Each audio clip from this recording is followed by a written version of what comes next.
Doctor call देखिए 2.5 लाख के आसपास केस हैं, 2,33,000, 2.33 lakh, more than 2.33 lakh cases 24 घंटे में। और ये बिल्कुल उसी तरह जा रहा है जैसे अमेरिका 3 लाख तक गया था। अगर मैं गलत नहीं हूं तो अमेरिका की पीक 3 लाख पर थी। तो क्या यह माने कि भारत अपनी पीक के पास पहुंच रहा है, या आपको लगता है कि नहीं, भारत में तो हालात और ज्यादा खराब देखने को मिल सकते हैं?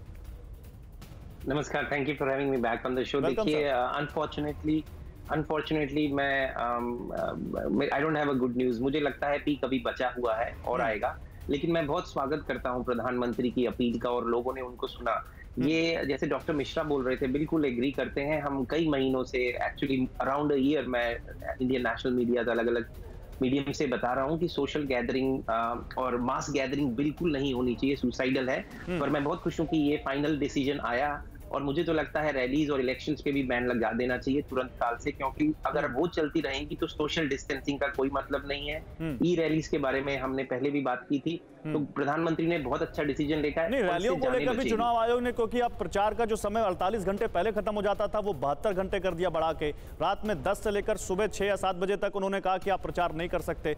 तो इस शाम को 7 बजे से लेकर सुबह 10 बजे तक, तो क्या इसको लेकर आपको लगता है कि हाँ, something is better than nothing?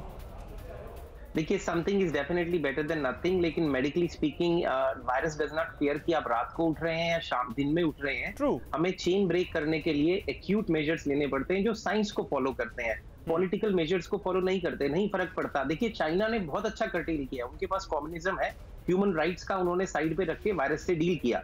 आज वायरस हमें यही सिखा रहा है कि सबको मिल के काम करना है। चलिए, आपकी बात मुझे लगता है, आपकी बात नक्शल में देखें तो लगता है कि आप अभी इससे इतना फर्क नहीं पड़ेगा अगर नक्शल में देखें। लेकिन मुझे, क्योंकि आज हमारी जो डिबेट है ना, उसका जो सबसे बड़ा जो क्वेश्चन है वो ये है कि क्या हवा से कोरोना वायरस फैलता है। हम तमाम अपने एक्सपर्ट से बात कर रहे हैं और उनके इसको लेकर लगभग समान व्यूज हैं, कुछ चीजों को छोड़कर।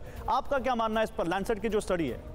हाँ, मैं बताता हूँ। मैंने खुद भी एक स्टडी अभी सबमिट की है 1.5 महीने पहले, जिसके अंदर हमने गाड़ियों के एयर वेंट्स के अंदर वायरस पाया, हमने रेस्टोरेंट्स के एयर वेंट्स के अंदर वायरस पाया। साउथ कैरोलिना और सैन फ्रांसिस्को के हमारे पास 100 सैंपल्स थे। हमने देखा कि अगर आप एक होटल में बैठते हैं 5 मीटर की दूरी पे दूसरे आदमी के साथ, क्योंकि ये वायरस 3 से 4 घंटा हवा में तैरता है, आपको ये पता है, लेकिन मेजर सोर्स फिर भी ड्रॉपलेट्स है, और ड्रॉपलेट तब फट जाता है जब मॉइस्चर कम हो हवा में। तो वायरस अगर ड्राई और कोल्ड एनवायरनमेंट में ज्यादा हवा में फ्लोट करता है। ज्यादातर हमने ये नहीं देखा कि 3 घंटा, कहीं 1.5 घंटा, 1 घंटा, लेकिन उसके पार्टिकल्स ये जानना जरूरी है। फिर आपकी स्टडी में क्या निकल कर आया? बचें कैसे इस हवा के खतरे से? हाँ, तो उसका एक तरीका, सबसे पहले तो देखिए, जो ऑनेस्टली स्पीकिंग इससे बचने का एक तरीका है, ऑब्वियसली आप डिस्टेंस मेंटेन करिए। एक रेगुलर मास्क आपको एयरबॉर्न वायरस से उतनी प्रोटेक्शन नहीं देता, कांटेक्ट और आप ड्रॉपलेट से बचाता है, इसीलिए N95 मास्क जो डालना भी मुश्किल है, उसका डिस्ट्रीब्यूशन भी मुश्किल है। कि क्या आप घर में मास्क लगाएं?